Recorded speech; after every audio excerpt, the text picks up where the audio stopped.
All right, so we have a weird trade to report and to talk about. The Philadelphia Eagles trade 2 first-round picks for 2 first-round picks. Kind of a weird move, but let's break down exactly what happens. Typically, when we see these draft pick trades, it's something like, the 49ers trading 3 first-rounders to get a first-rounder back, the number 3 overall pick from the Miami Dolphins. This is not something that, it's not the same thing because the places that these guys are moving up isn't that dramatic. So the Eagles traded picks number 16 and 19. Those are the first rounders they're giving up. The Saints are giving up picks number 18 and also next year's first rounder. And that's where I think things get interesting because I'm assuming the logic from the Saints' perspective is they're betting on themselves. They believe they will be better than a mid-tier first rounder this year. So, hey, if you end up making the playoffs and having a 25th overall pick, that worked out. You did a better job there, and it's a year in the future, whereas, that's not going to help you. Whereas, the flip side is for Philadelphia, I think they're kind of saying, listen, next year's a better draft. Next year was a better quarterback draft, which we still don't, who knows with Jalen Hurts. That's a fair thing to point out. It seems like Jalen Hurts is, going to be there for a minute. But if he's not, if he does fall off the rails, this gives you an opportunity to go out and get a replacement for him next year, especially when there is the potential that this Saints season could fall off the rails. Listen, I still trust the New Orleans Saints with that defense. I think Jameis Winston, maybe Michael Thomas, Alvin Kamara, I think they'll be a good team. I don't think this is going to be a top 10 pick, a top 5 pick, but who knows? If Winston gets hurt again, this could be a bad situation for the Saints, and it seems like it's kind of a bold move to give up your first-round pick. What's also interesting about this is that the Saints, along with that, are giving up a second-round pick in picks number 101. The second-round pick is in 2024, so we're talking multiple years in the future. They're also giving up number 101 and number 237. They're getting back 194. So, on surface level, you think, okay, 2 first-rounders for 2 first-rounders. And I think on surface level, my reaction is this benefits Philadelphia because I think next year's draft is a better draft. There's a lot of good defensive linemen in this draft, and maybe that's what the Saints are looking at is, I know they value the defensive line, so maybe that's why they're going after it. I don't know. Maybe that's what Dennis Allen's mindset is, and so he actually likes this draft better than other drafts. That's possible. I don't know.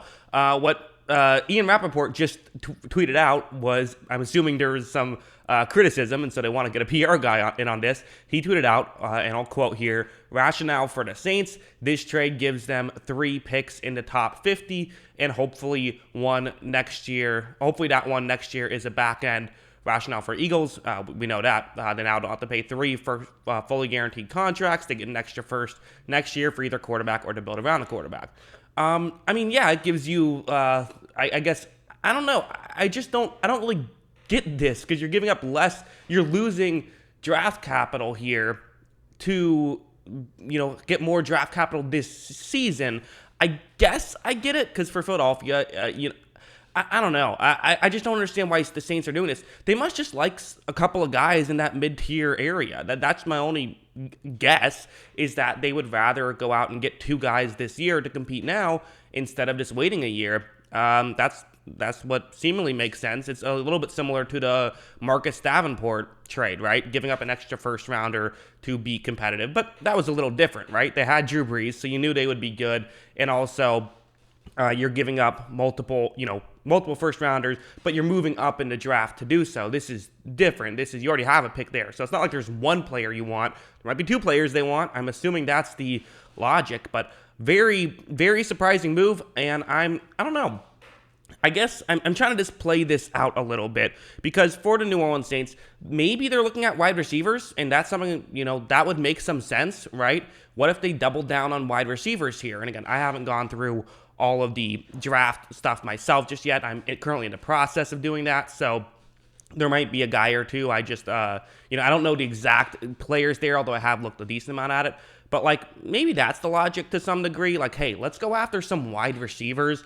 Let's get a couple guys who can complete this receiving core. If that's the logic, I do not hate it. Maybe the logic is that they want to draft another quarterback, I guess. I don't think so. I think that they're fine with Jameis, but maybe you do that, but you don't want to put all your eggs into that basket, so you're doing this.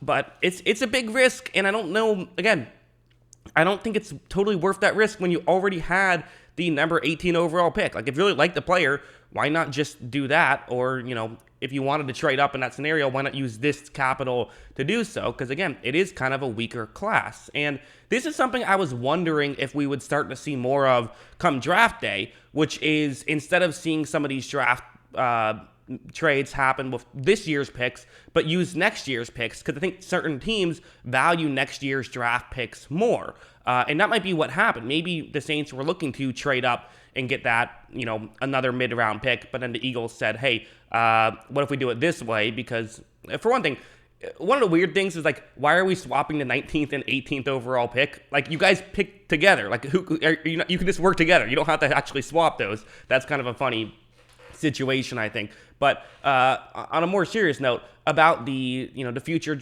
draft capital, I think that's fascinating to me. Of a team like the Eagles probably look at this and say, hey, we kind of value next year's draft class more. And again, it's not just that there's better quarterbacks next year, but the better quarterbacks makes every pick more valuable, right? Because we saw how, okay, the Miami Dolphins didn't want to go quarterback at number 3 last year, but the fact that there were so many good quarterbacks made that 3rd overall pick so much more valuable because the 49ers did want to go quarterback and they were willing to give up more to get that quarterback, which they wouldn't have done for Kyle Pitts, for example. So that's why I think that things get really interesting. And that's why I do think that, to me, I would value next year's draft pick as a little bit more.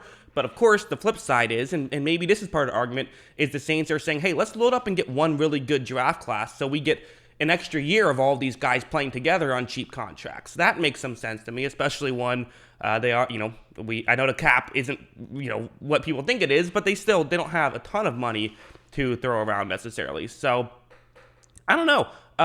I guess my final point on this, I would say, is that I like it from the Eagles' perspective. I think the Eagles have done some good stuff, and I think that the Eagles are looking to be competitive for a while now. The Saints will never go away. The Saints are always going to be in the mix here. I still think Dennis Allen is good. I don't think the Saints are a bad team, and I think that they're trying to be good now. That's what this tells you. So if you're a Saints fan watching this video, I think that your mindset shouldn't be, what are we doing? I mean, to some degree it could be, but part of the mindset has to a little bit be, hey, we're trying to be competitive now. That's cool. That's fun. We're not just going to say, Brady's back. Let's wait till he retires and then be competitive. That's not what the Saints have done these past couple of years. They go for it, and so far it's nearly worked out for them.